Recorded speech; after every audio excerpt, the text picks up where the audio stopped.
Maître Hatem, docteur en droit et enseignante à la faculté de libre droit et économie. Il a traité des dossiers relatifs à ces mercenaires et également été l'avocat du célèbre mercenaire Bob Denard à son analyse géopolitique. Vous avez la parole, maître. Merci, Monsieur le Président, Mesdames, Mesdemoiselles, Messieurs, Excellences. Je voudrais, comme vous l'avez souligné, joindre deux choses qui peuvent être très intéressantes. Premièrement, une petite analyse théorique, si vous me le permettez. Je vois que les personnalités qui m'ont précédé ont traité très bien le sujet qui est relatif au terrorisme, mais ajouté une note assez intéressante qui est celle de mon expérience pratique à propos de ce sujet particulier qui nous concerne en Europe, autrement dit, ces mercenaires européens, ce que j'appelle du djihad, et tout à l'heure je vous expliquerai cette notion du djihad, ce marché, je dirais, actuel du djihad. Donc, d'abord, il faut mettre en tête qu'il y a, au cours du XXIe siècle, mais surtout à partir du XXe siècle, deux phénomènes qui ont surgi, deux instrumentalisations de facteurs économiques d'abord, et puis deuxièmement religieux, à des fins politiques. Tout à l'heure, M. Ladouce l'a très bien souligné en disant qu'on trouve qu'il y a certaines personnes qui étaient des ex-communistes qui sont devenus aujourd'hui donc des terroristes de l'islamisme ou du djihad ou du djihadisme. Effectivement, le premier facteur auquel nous avons assisté, qui a déstabilisé le monde, c'était le facteur économique et le facteur social, ce qui a permis l'émergence du communisme. Et nous avons vu de quels moyens le communisme a pu émerger dans les sociétés qui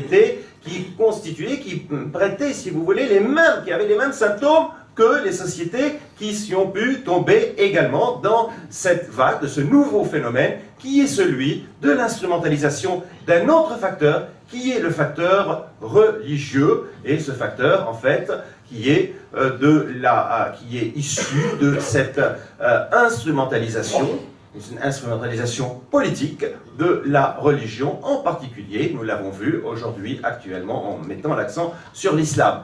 Cette instrumentalisation donc, de la religion à des fins politiques n'est pas simplement due aujourd'hui à ce XXIe siècle, ni au XXe siècle, mais je dirais même un peu avant. Vous savez, avec par exemple le sionisme même, qui était avant de toutes ces vagues-là, le sionisme qui a profité en quelque sorte de l'émergence d'un courant, curieusement d'ailleurs, qui a émergé en Europe, qui est celui de l'antisémitisme, mais surtout lors de la Seconde Guerre mondiale, avec les horreurs qui ont été commises lors de la Seconde Guerre mondiale, et qui a pu permettre à des différentes communautés juives dans le monde, qui d'ailleurs ils étaient déjà totalement intégrés grâce donc à ces mouvements-là qui étaient donc l'antisémitisme et la Seconde Guerre mondiale, qui ont contrecarré ce mouvement donc d'intégration qui était dû notamment au mouvement de la Haskalah. Et d'ailleurs, tout le monde le sait que le sionisme à l'époque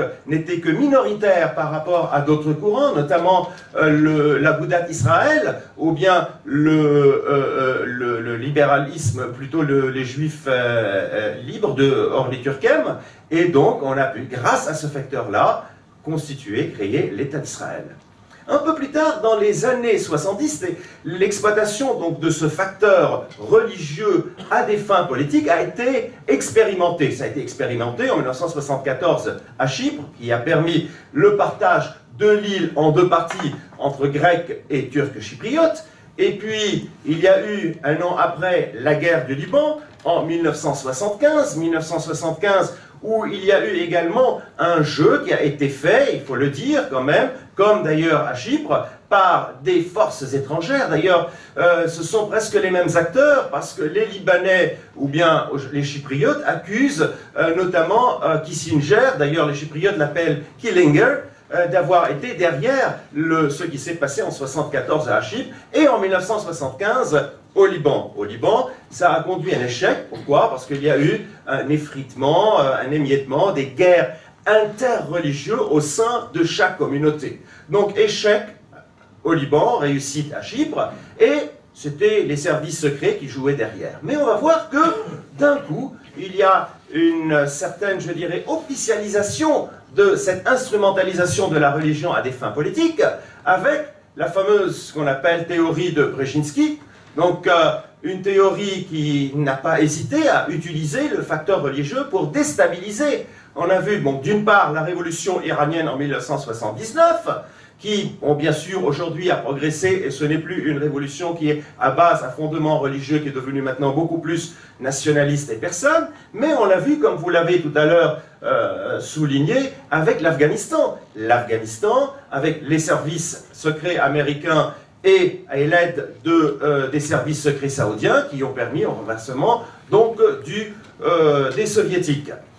Un peu plus tard, nous avons assisté également à ce jeu-là, cette instrumentalisation de la religion à des fins politiques avec les pays de l'Est, comme vous l'avez tout à l'heure, comme il a été également souligné. Donc d'une part, en ex-Yougoslavie, avec la Bosnie-Herzégovine, d'autre part également, comme vous l'avez dit, la Tchétchénie, et qui sont derrière, eh bien, ce que j'appelle les services américains en utilisant ce qu'on appelle le soft power, avec notamment des fondations comme la fondation de George Soros, qui d'ailleurs a été dénoncée par le président du Kyrgyzstan, parce que le Kyrgyzstan a également souffert de cette instrumentalisation, cette islamisation, cette pression, comme ça a été tout à l'heure également dit, c'est M. Millard qui l'avait souligné, le terrorisme est né par cette idée de peser, de faire créer une terreur. Donc, Kyrgyzstan, la Russie, l'ex-Yougoslavie, et puis donc on le voit également aujourd'hui au Moyen-Orient, on le voit avec Daesh, avec les autres mouvements, et dans quel objectif? C'est un objectif simple, c'est que c'est utiliser, faire une pression. Parce qu'en fait, finalement, quand on voit très bien les choses, c'est que qui sont ces gens qui sont en train de créer cette tension, cette violence? Et dans quel objectif?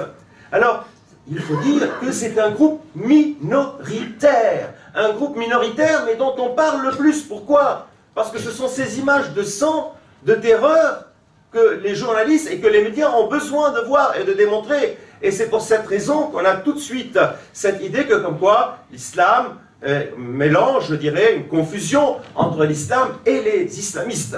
Alors, quid de tout ça? C'est qu'en fait, c'était Malraux d'ailleurs qui avait dit que le 21e siècle sera-t-il religieux, sera religieux ou il ne sera pas. Alors, est-ce que c'est une prédilection?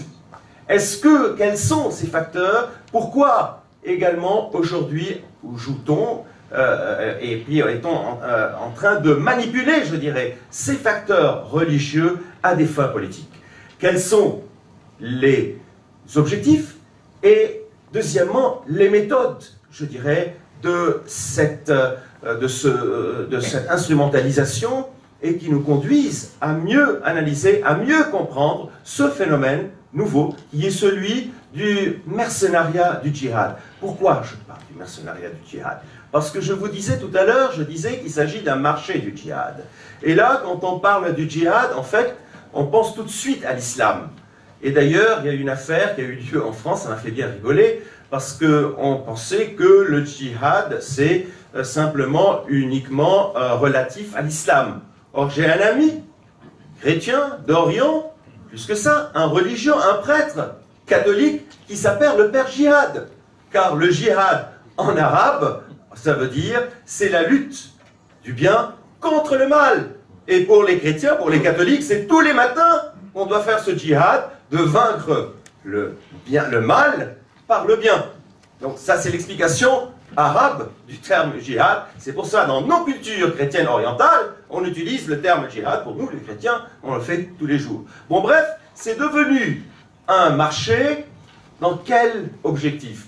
Il y a un premier objectif, c'est celui de faire aboutir la fameuse théorie de Samuel Huntington, et qui, bien sûr, on le sait très bien, bien avant Huntington, c'était évoqué par Matthew Lewis, et qui est quoi? Et qui est créé, donc, deux mondes qui s'affrontent, en fait, une nouvelle bipolarisation avec un axe du mal et un axe du bien. Autrement dit, un Orient islamisé, fanatique, fondamentaliste, avec ces images qu'on voit, donc cette minorité qui parle au nom de la majorité, qui égorge, qui tue d'une part, et puis d'autre part un Occident iconoclaste, on ne sait pas trop ce qu'il c'est, et ce que j'appelle, c'est plus qu'un choc de civilisation. Si vous le permettez, j'emprunterai le terme anglais, clash of civilization, c'est un clash permanent de cette civilisation et qui conduit à une sorte, je dirais, de guerre qui s'éternise. Et effectivement, c'est le deuxième également objectif, c'est créer au sein même de ces sociétés, notamment par exemple au Proche et au Moyen-Orient, des guerres internes et interminables, parce qu'on le voit avec ces conflits, d'une part entre les sunnites et les chiites, chez les sunnites entre les frères musulmans, les salafistes, etc. Donc, c'est un cercle vicieux, tel est, je dirais, selon ma réflexion, l'objectif de ce mouvement qui est déclenché et qui est exécuté. Qui est exécuté par qui? Et c'est là, ce qui est assez intéressant, c'est cette méthode de ce que j'appelle de ces mercenaires. Certains parmi eux, j'ai pu également plus que rencontrer, parce qu'ils sont mes clients, je ne citerai pas de nom, ne vous inquiétez pas, mais je vous citerai des exemples frappants et tangibles. Alors, tout d'abord, il faut partir d'une constante. Qui sont ces gens-là? Il faut, en Europe, nous avons un problème qui est une constante dans tous les pays européens. Il y a eu une population issue d'une immigration massive que la plupart aujourd'hui des pays européens, pour des raisons économiques ou d'autres, n'a pas réussi à assimiler, n'a pas réussi à intégrer non plus, et qui crée effectivement un problème identitaire. Ces gens donc, qui sont toujours liés à leur pays d'origine, sans être tout à fait considérés comme étant dans leur pays d'origine. Dans ces pays européens, ils ne se sentent pas non plus très, je dirais, européens incrustés. Je ne parle pas pour la totalité, mais pour une bonne partie, pour une certaine partie donc, de ces gens-là. Deuxième chose, il y a quand même des problèmes économiques et financiers, ce qui fait que les gens que je côtoie, que je traite, que je défends, ont des problèmes financiers, des problèmes économiques, et là, ils tombent dans ce que j'appelle une économie parallèle, qui est celle de la drogue, qui entraîne vers la délinquance. C'est un cercle vicieux, des gens qui perdent leurs repères, des gens qui ne savent pas ce qu'ils vont faire de leur journée. Et c'est là où ils sont recrutés, quand ils vont, notamment, en prison. Par quelle raison, pour quels moyens? Je vous dirai tout à l'heure les 4 catégories que j'ai pu déterminer par rapport au dossier que j'ai traité à propos de ce marché de mercenariat. Alors, tels sont les éléments, je dirais, de base. À côté de ça, il y a un autre phénomène. Il y a le phénomène, je dirais, de l'islamisation psychologique et sociologique qui a été opérée depuis quelques années, notamment depuis les années 90, avec plusieurs moyens. Des moyens colossaux qui sont financés, effectivement, comme il a été souligné tout à l'heure, par l'Arabie Saoudite et le Qatar. Et là, je me permets aussi de vous donner quelques éléments qui sont liés à mon expérience personnelle, parce qu'il faut dire une chose, c'est qu'en Arabie Saoudite, on ne peut pas généraliser. Nous ne pouvons pas dire que ce sont les Saoudiens, c'est l'Arabie Saoudite qui finance le terrorisme et les djihadistes. Non, l'Arabie Saoudite est tenue par la CIA américaine, par des forces étrangères, d'une part, parce que quand même, le gouvernement, la monarchie sur place, elle a peur également pour sa sécurité. Donc, elle n'a pas trop cette liberté d'action.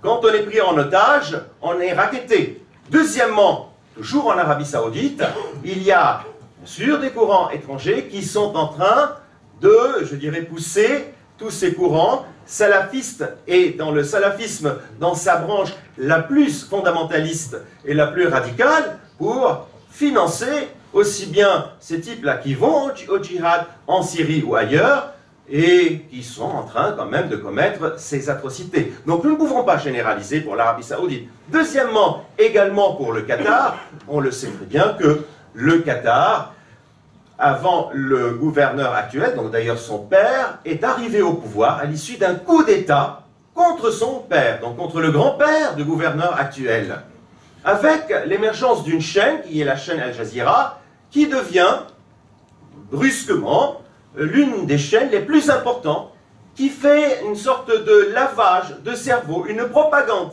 méticuleusement préparée pour islamiser la société arabo-musulmane. D'un coup, on voit les femmes qui se voilent, il y a une mode du voile, on voit des habitudes qui sont en train de se propager.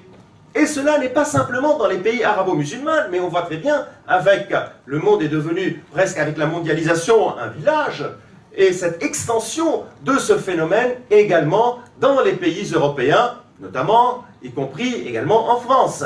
Donc, une propagande, plus des prêches, bien sûr financées, des œuvres caritatives, et bien sûr un financement pour certaines personnes qui sont attirées également par le côté financier. Quelles sont maintenant, et là, ce qui est assez intéressant, les catégories de ces mercenaires qui vont ce qu'on appelle au djihad. Je vous l'ai dit, le djihad avec la définition que j'ai donnée. Alors, j'ai trouvé 4 catégories. Nous avons, première catégorie, les fanatisés. Ce sont ceux qui sont de culture, je dirais, musulmane, mais cette culture, par l'intermédiaire et en raison de ce mouvement d'islamisation sociologique, deviennent très fanatiques, qui rejoignent une deuxième catégorie. Ce sont les convertis. Les convertis, c'est un peu, et c'est le royaliste qui le dit, plus royaliste que le roi. Et dans ce cas-là, ils vont vers l'extrême et ça rejoint ces fanatisés, je dirais. Petit a, petit b, cette catégorie-là. Alors, cette catégorie, ces 2 catégories, en fait, qui sont très similaires, effectivement, par l'intermédiaire de réseaux sociaux, par l'intermédiaire, et c'est là où il faut accuser les politiques. Ils sont tout aussi responsables que ces exécutants. Parce que, comme vous l'avez dit tout à l'heure, chère madame, c'est que nous ne voyons qu'une partie de l'iceberg. Mais ce qu'il faut voir, ce ne sont pas les exécutants qui sont responsables, mais il faut voir également, et surtout, les politiques qui sont derrière et qui laissent faire, et qui sont ces véritables réseaux qui exploitent ces gens-là. Quand on voit qu'on laisse faire les réseaux sociaux, c'est YouTube, vous savez, ces vidéos, où on montre ça et on met de l'huile sur le feu en disant « Regardez ce que font les chiites contre les sunnites, regardez ce que fait le régime de Bachar el-Assad avec la Syrie au départ, parce que vous savez, quand je commençais à alerter l'opinion publique, notamment sur les chaînes françaises, en disant « Écoutez, mais il ne s'agit pas de simples manifestants pacifiques qui sont matés par le régime. Comment se fait-il que ces gens ont des armes sophistiquées qui peuvent quand même détruire des chars militaires? Ah non, non, non, non, non, vous êtes l'avocat de Bachar el-Assad, vous comprenez rien, vous faites de la propagande. » Jusqu'au moment où le fameux mouvement Daesh, cet été-là, a commencé quand même à exécuter certaines personnes, parce que ça intéressait les politiques, parce qu'on avait besoin d'arriver à cette déstabilisation du régime syrien. Je ferme cette parenthèse. Ces gens-là, totalement fanatisés, quand les politiques, quand un certain ministre des Affaires étrangères, même si je suis à l'Assemblée nationale, accuse le régime de Bachar el-Assad, le régime syrien, de pires atrocités. Quand, comme vous l'avez tout à l'heure très bien souligné, Monsieur le Président, en Libye, quand on dit que voilà, c'est le régime de Kadhafi, etc., et qu'il faut absolument mettre un terme à ce régime, en intervenant en Libye, en mettant en place qui? Des islamistes.